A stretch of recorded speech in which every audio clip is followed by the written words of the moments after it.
Welcome to the deep dive. Today we're looking into a really fascinating, and I have to say, extremely timely story of a cyclical industry success.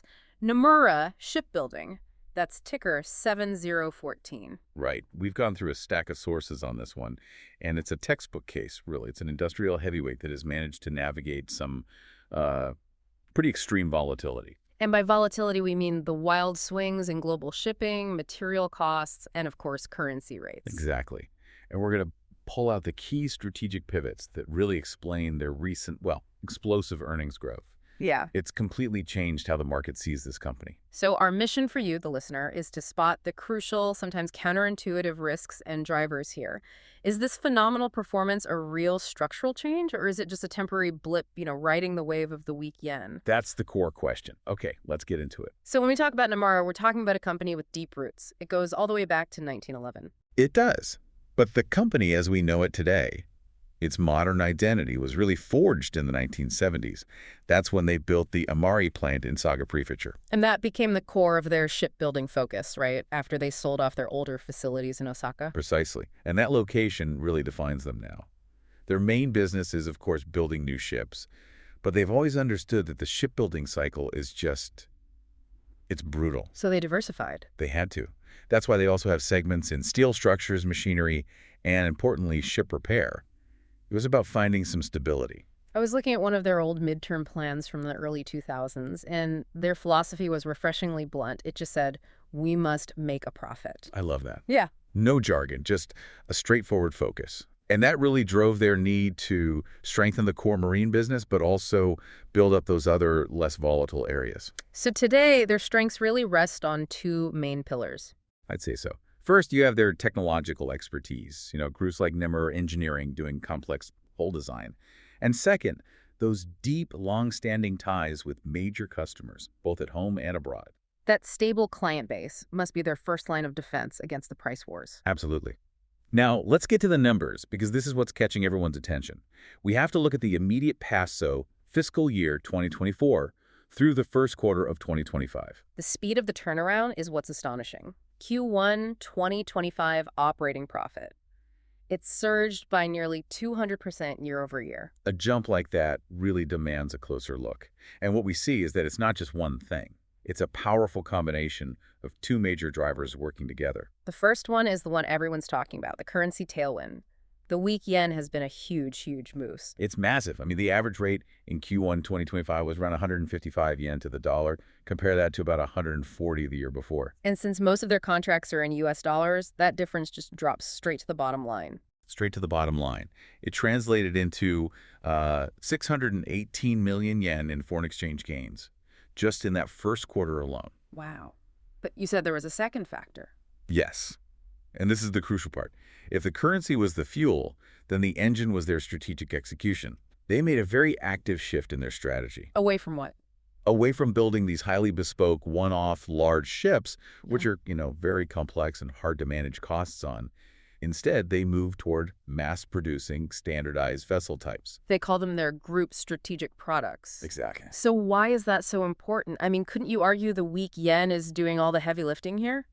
That's a great question, and it's critical to understand this. Yes, the yen provides this huge revenue kicker, but the standardization that provides the cost control. By moving to repeatable designs, they lower their steel cost ratio, and they get all these efficiencies from higher volume. So they were able to capture that FX gain because they had already lowered the cost per unit. If they hadn't, a lot of that currency benefit would have just been eaten up by cost overruns. But they're still facing headwinds, right? I mean, the battle against inflation is constant. Oh, absolutely. They point to high steel prices, rising labor costs.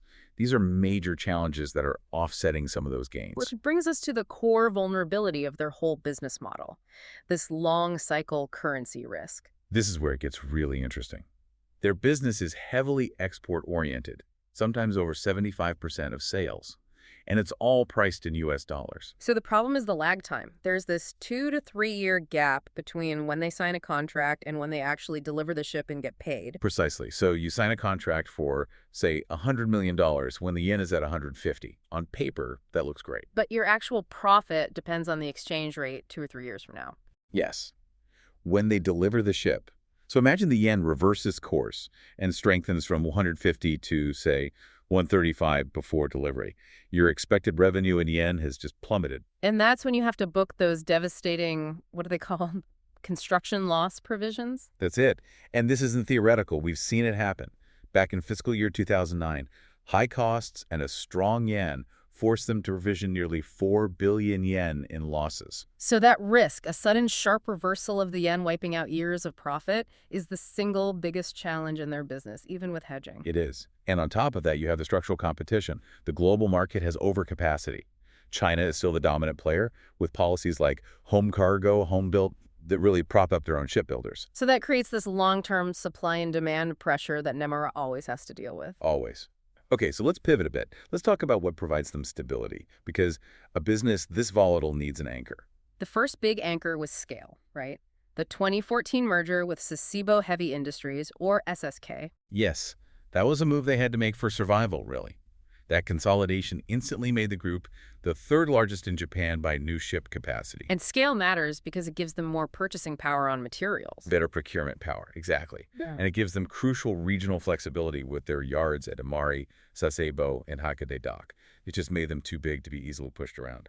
But you've mentioned before that the real safety net, the true counter-cyclical part of the business, is the ship repair segment. This is the hidden logic, I think.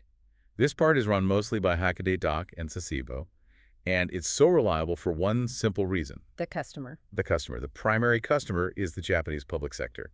They do maintenance, inspections, and repairs for major government vessels and patrol boats. So it's not tied to global shipping cycles at all. These boats need mandatory maintenance, whether global trade is booming or busting. Correct. It's high-margin, public sector work that acts as a financial anchor. And you can see it in the Q1 2025 numbers. While the new build segment was soaring, the repair segment still delivered a solid 33.5% jump in operating profit. Its backlog grew by almost 120%. So that steady government work is what shields them when the global cycle eventually turns down. It's their insurance policy. Now, looking to the future, their next big strategic moat have to be green technology.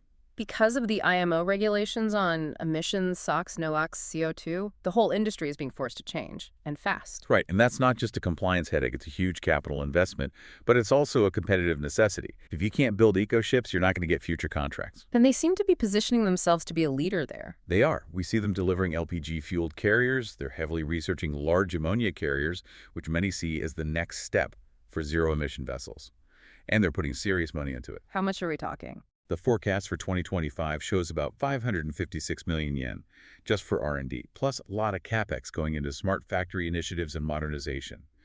This is about being competitive in the next tech cycle. Speaking of capital, let's talk about how they're funding all this. What's their policy on shareholder returns? Their stated policy is all about stable and continuous dividends.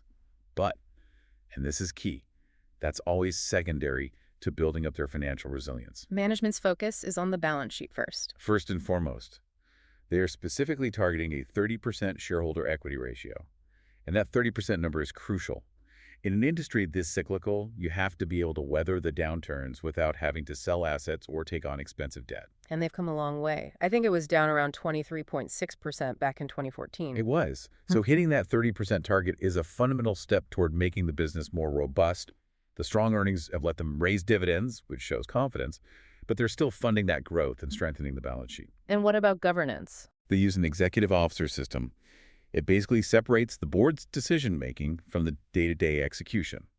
In a complex multi-yard company, that structure is meant to make them more responsive, which is key when you have such long lead times. So if we step back and look at the whole picture, what do we see? We see a company that has very strategically positioned itself. They've maximized the current boom with this product standardization, while at the same time building these structural defenses against the inevitable bust. So the key takeaway is that this isn't just about them getting lucky with the weak yen. Not at all. They are not just passively riding that wave.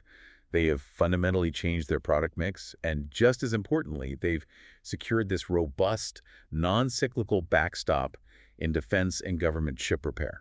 It's a much more complex story than just currency. So the short-term picture looks fantastic, great execution, favorable currency markets. But as we've said, that core new build business is still structurally exposed to these long cycles. Right. We've established their domestic repair work is a real strategic strength. But here's the provocative thought I want to leave you with. Okay. The key variable for the next 3 years. It's not going to be their ability to secure new orders. In a strong market, they'll get the orders. The ultimate test of this entire turnaround is going to be this. How resilient is that cost structure and standardization strategy if the yen rapidly reverses course? If it snaps back hard. Exactly. Can this new strategic depth actually protect their margins against a big swing in the currency? Yeah. Or will they be forced right back into booking those hefty construction loss provisions, proving that, at the end of the day, they're still just a hostage to the exchange rate? That is the true measure of their turnaround.